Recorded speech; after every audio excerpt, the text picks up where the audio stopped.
मेरा आप सभी को नमस्कार। मेरा नाम डॉक्टर कृष्णा गुप्ता है। मैं एक क्लासिकल एस्ट्रो होम्योपैथ हूँ। आज मैं आपसे ज्योतिष, जिसे हम एस्ट्रोलॉजी भी कहते हैं, उसके बारे में कुछ बेसिक चीजें बताने वाला हूँ। एस्ट्रोलॉजी यानी कि ज्योतिष सीखने से पहले हमें ये जानना जरूरी है कि ज्योतिष इस शब्द का मतलब क्या है। ज्योतिष हमारे दो शब्दों से मिलकर बना है, ज्योति और इश। ज्योति का मतलब होता है लाइट, इश का मतलब होता है ईश्वर यानी कि डिवाइन। सो ज्योतिष is basically light of the divine यानी कि ईश्वर की रोशनी। इसे ईश्वर की रोशनी इसलिए कहा गया है, जब हम कभी अंधेरे में होते हैं, कभी किसी डार्क में होते हैं, हमें अपनी लाइफ के बारे में, आगे क्या होने वाला है, कुछ पता नहीं चलता, सब धुंधला दिखता है, अंधेरा होता है, तब हमें एक लाइट, एक अपने पाथ पे चलने के लिए एक रोशनी की ज़रूरत पड़ती है। तो ज्योतिष हमारी मदद करता है हमें अपनी लाइफ, हम अपनी ज़िंदगी के रास्ते में आगे चलने में।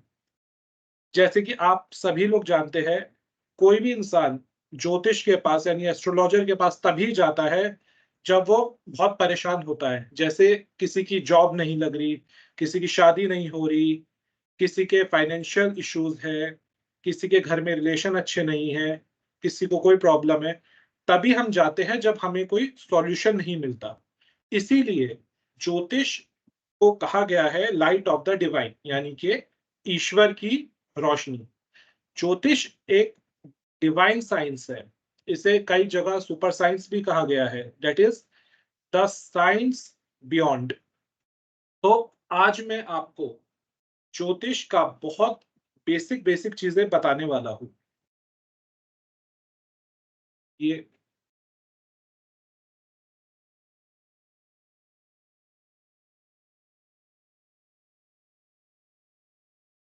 सबसे पहले, अगर हमें ज्योतिष सीखना है तो हमें तीन चीजों के बारे में सबसे ज्यादा और सबसे अच्छे तरीके से पता होना चाहिए। इन तीन चीजों में सबसे पहली चीज होती है भाव, जिसे हम कहते हैं हाउस। दूसरी चीज जिसकी हमें बहुत अच्छी नॉलेज होनी चाहिए ज्योतिष के लिए, वो है प्लैनेट्स, जिन्हें हम कह सकते हैं ग्रह। तीसरी चीज जिसकी हमें एक अच्छी नॉलेज होनी चाहिए ज्योतिष के लिए, वो है नक्षत्र, जिन्हें हम इंग्लिश में कॉन्स्टिलेशंस भी कहते हैं। एक एक करके मैं आपको तीनों चीजों के बारे में थोड़ा थोड़ा एक बेसिक इंट्रोडक्शन देता हूं। सबसे पहले हम बात करते हैं भाव की।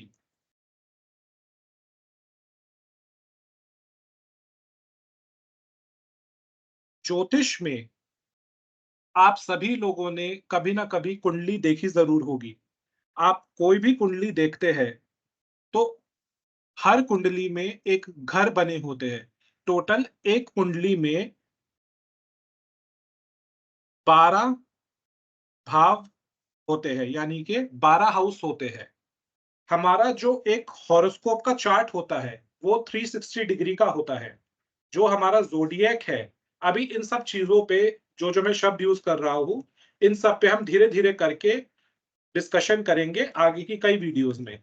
अभी फ़िलहाल मैं भाव के बारे में आपको बता रहा हूँ।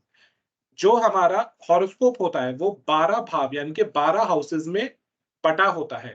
एक भाव लगभग 30 डिग्री का होता है, ठीक? ये भाव बेसिकली हर इंसान की लाइफ में कुछ ना कुछ रिप्रेजेंट करते हैं। ये जो 12 भाव है, ये इंसान की लाइफ का हर एक पार्ट बता सकते हैं। जैसे कि फॉर एग्जांपल, अगर मैं बात करूं फोर्थ भाव की यानी कि चौथे घर की, चौथा घर कुंडली में दिखाता है हमारी मदर के बारे में, हमारी लैंड के बारे में, हमारे व्हीकल के बारे में, हमारे कंफर्ट जोन के बारे में।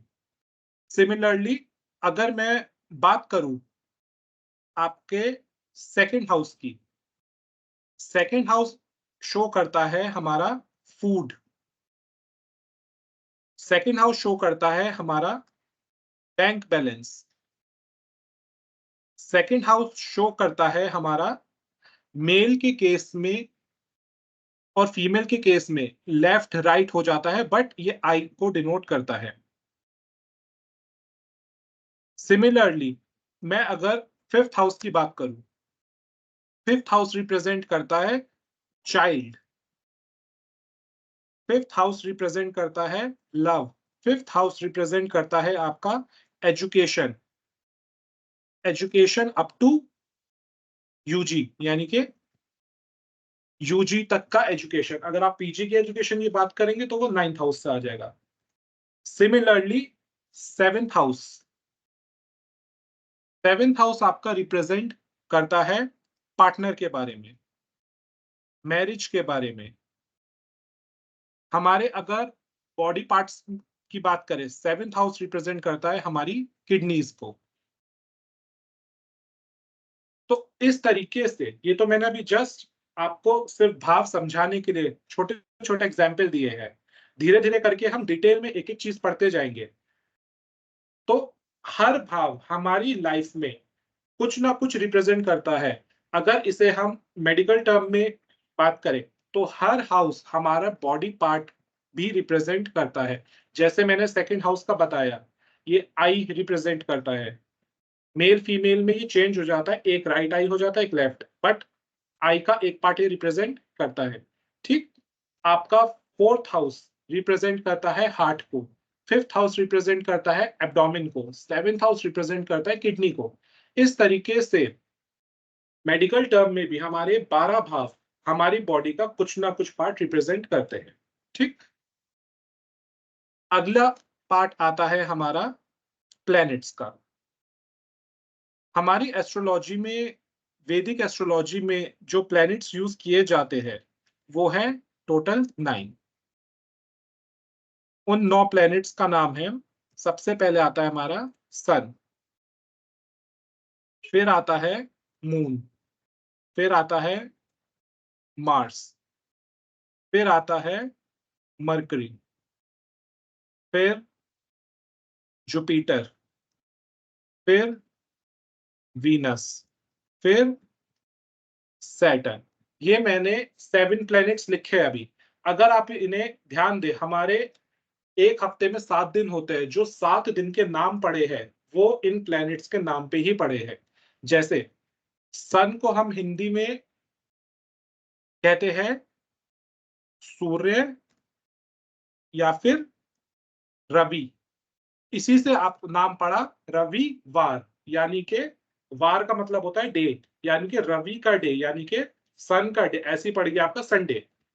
मून, मून को हम हिंदी में कहते हैं चंद्र या फिर सोम, इससे ही नाम पड़ा सोमवार। इसी तरीके से मार्स को हिंदी में कहा जाता है मंगल, तो इससे आपका नाम पड़ा मंगलवार। मरकरी को हिंदी में हम कहते हैं बुध, इससे पड़ा बुधवार। जुपिटर को हम हिंदी में कहते हैं बृहस्पति, इससे पड़ा आपका बृहस्पतिवार।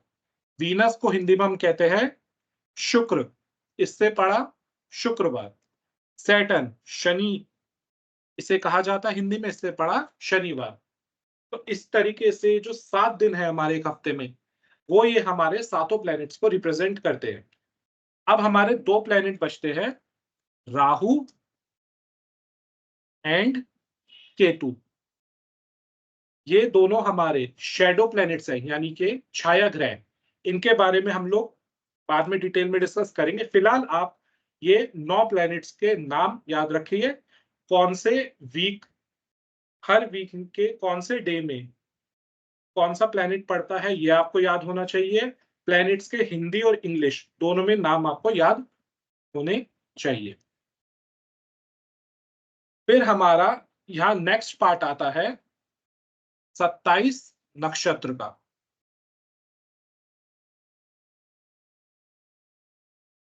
बेसिकली जो हमारा ज़ोडिएक है 360 डिग्री का है, उसे टोटल 27 नक्षत्र में डिवाइड किया गया है। एक नक्षत्र हमारा 13 डिग्री 20 मिनट का होता है।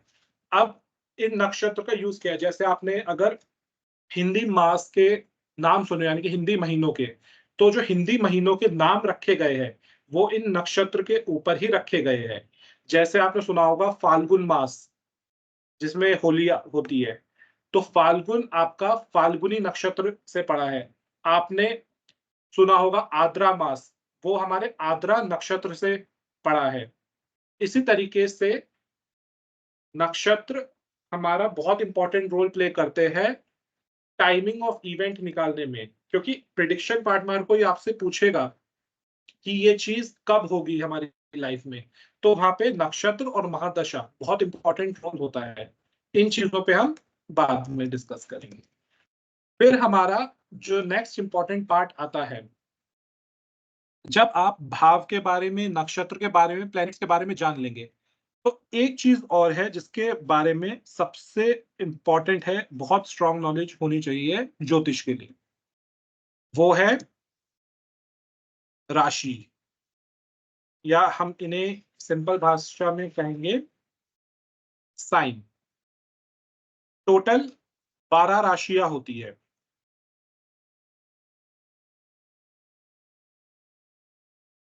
जिस सीक्वेंस में मैं अभी राशि लिख रहा हूं, इसी सीक्वेंस में आपको याद करना है।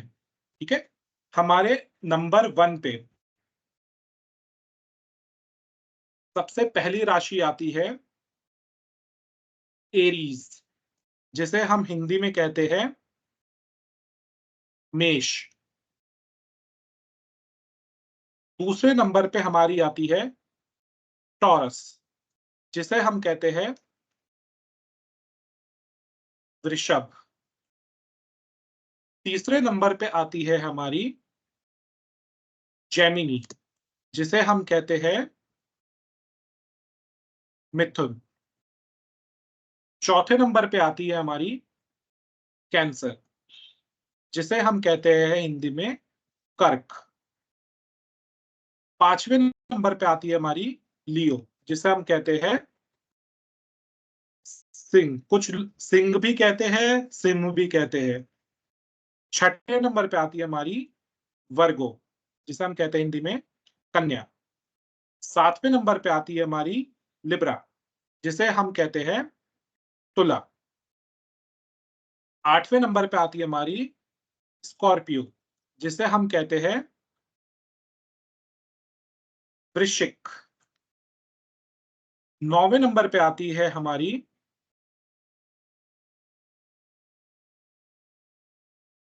सेजिटेरियस, जिसे हम कहते हैं धनु। 10वें नंबर पे आती है हमारी कैप्रिकॉर्न, जिसे हम कहते हैं मकर। 11वें नंबर पे आती है हमारी एक्वेरियस, जिसे हम कहते हैं कुंभ। 12वें नंबर पर आती है हमारी पाइसेस, जिसे हम कहते हैं मीन।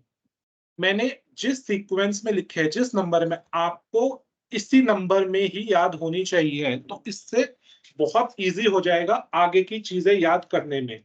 क्योंकि हर राशि के कैरेक्टरिस्टिक्स याद करना वो आपके लिए बहुत आसान हो जाएगा अगर आपको ये सीक्वेंस याद रहेगी। क्योंकि जो हमारे हॉरोस्कोप बनते हैं, जो आप सॉफ्टवेयर्स में देखते हैं या जो मैन्युअली भी बनाए जाते हैं, वो भी राशियों की इसी सीक्वेंस में बनाए जाते हैं। तो ये आपके लिए कंपलसरी है, आपको ये इसी सीक्वेंस में याद करना होगा। ठीक है, तो आज मैं आपको बस इतना ही बताऊंगा। आपको धीरे धीरे करके सब चीजें एस्ट्रोलॉजी की बेसिक टू एडवांस सब बताते चले जाएंगे। आज आपको बस 4 चीजें ये याद रखनी है, भाव, नक्षत्र, 12 राशियां, ठीक। और जब इन्हें आप धीरे-धीरे करके स्टेप बाय स्टेप पढ़ते रहेंगे तो ये ऑटोमैटिकली आपके रिफ्लेक्सेस में आता रहेगा। और फिर आपको बिना सोचे समझे अगर आपसे कोई पूछेगा, अच्छा आप ये बताओ 5वें नंबर पे कौन है? आप तुरंत बोलेंगे लियो है। लेकिन इसके लिए आपको बार-बार पढ़ना होगा, ये चीज़ें बार-बार सुननी होगी। अगर आज की वीडियो से रिलेटेड किसी का कोई भी डाउट है, तो आप हमारे वीडियो के कमेंट सेक्शन में अपना कोई भी डाउट पूछ सकते हैं। ये वीडियो आपको कैसा लगा? ये भी आप हमें कमेंट सेक्शन में बता सकते हैं। धन्यवाद।